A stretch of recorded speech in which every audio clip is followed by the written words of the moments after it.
Replace the toner cartridge for the HP Color LaserJet Enterprise MFP 8801 printer series.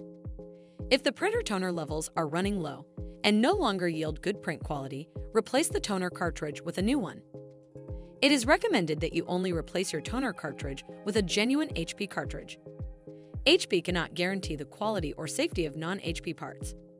Open the front toner access door.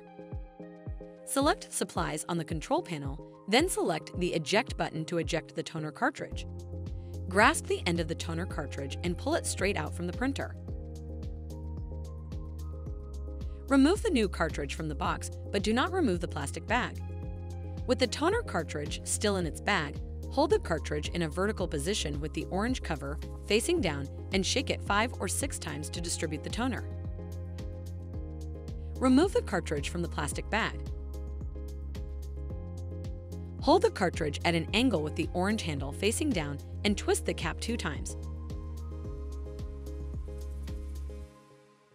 Pull the orange cap to remove it from the toner cartridge.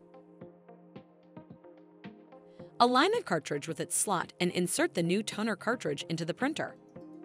Close the front toner access door. To recycle the used cartridge, go to hp.com/recycle to learn how.